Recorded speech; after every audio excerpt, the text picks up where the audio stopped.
السلام علیکم ورحمۃ اللہ وبرکاتہ۔ بسم اللہ الرحمن الرحیم۔ حافظ ابو بکر ترشوشی رحمہ اللہ مشہور و معروف عالم دین گزرے ہیں۔ انہوں نے اپنی کتاب میں ماں کی دعا کی برکت کے حوالے سے ایک واقعہ نقل کیا ہے۔ وہ لکھتے ہیں کہ ایک خاتون بکی بن مخلد کی خدمت میں حاضر ہوئی۔ بکی بن مخلد رحمہ اللہ سرزمین اندلس کے رہنے والے تھے۔ ان کے علم اور تقوی کا دور دور تک چرچا تھا۔ یہ علم کا سمندر اور فراست کا پہاڑ تھے۔ اندلس کے نامور علماء کرام میں ان کا درجہ بڑا ممتاز تھا۔ مذکورہ خاتون نے بکی بن مخلد رحمہ اللہ سے عرض کیا کہ میرے بیٹے کو اہل روم نے گرفتار کر لیا ہے۔ میرے پاس اسے فدیہ دے کر اہل روم سے چھڑانے کے لیے ایک چھوٹے سے گھر کے علاوہ کچھ بھی نہیں ہے، اور اس گھر کو فروخت کرنے کی بھی مجھ میں طاقت نہیں ہے۔ آپ سے گزارش ہے کہ کسی اہل خیر کے بارے میں مجھے بتائیں جو میرے بیٹے کو چھڑانے کے لیے فدیہ کی ادائیگی کر سکے۔ جب سے میرا بیٹا گرفتار ہوا ہے مجھے نہ رات کو چین ہے نہ دن کو قرار ہے۔ میری آنکھوں سے نیند اڑ چکی ہے۔ میں ہر وقت اپنے بیٹے کی رہائی کے لیے دعائیں مانگتی ہوں۔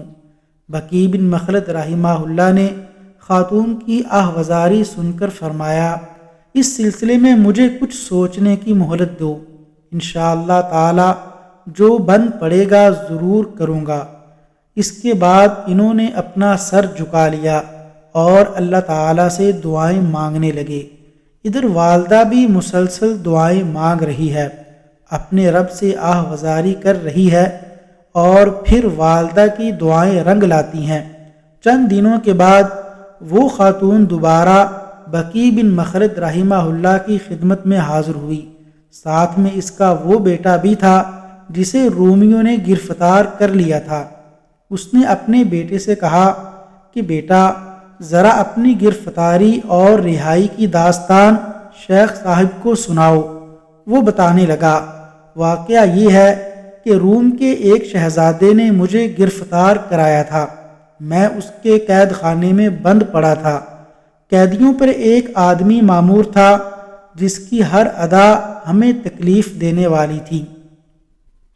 قید خانہ میں ہماری حالت یہ تھی کہ ہمیں بری طرح زنجیروں میں جکڑ دیا گیا تھا۔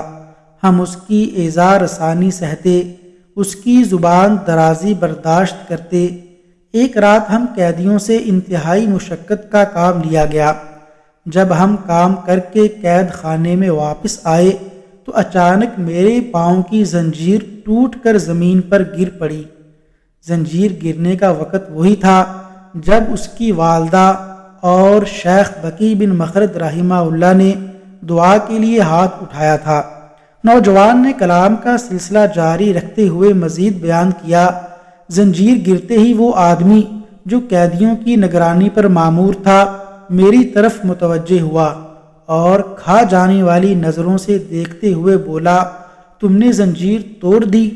میں نے معذرت خواہانہ انداز میں جواب دیا، نہیں، میں نے اپنی زنجیر کو ہاتھ تک نہیں لگایا بلکہ یہ خود ہی میرے پیر سے ٹوٹ کر گر گئی ہے۔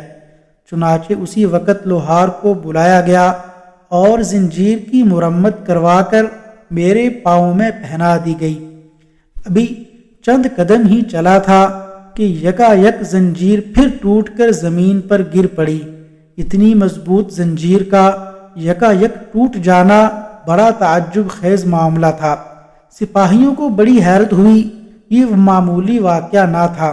سپاہی نے اپنے دوسرے ساتھیوں کو بلوایا، ان کو اس واقعہ سے آگاہ کیا، اور پھر بات جیل کے بڑے افسروں تک جا پہنچی۔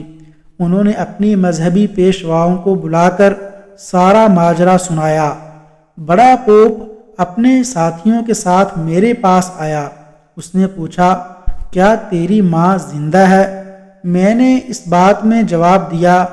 وہ کہنے لگا، تیری والدہ کی دعا نے قبولیت حاصل کر لی ہے۔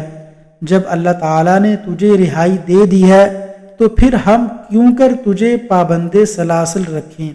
چنانچہ رومی سپاہیوں نے مجھے نہایت عزت و اکرام کے ساتھ مسلمانوں کے قافلے کی طرف روانہ کر دیا، اور ایک دکھی ماں کی دعا اپنے بیٹے کے حق میں قبول ہو چکی تھی۔ وصلی اللہ علی نبینا محمد وعلی آلہ واصحابہ اجمعین۔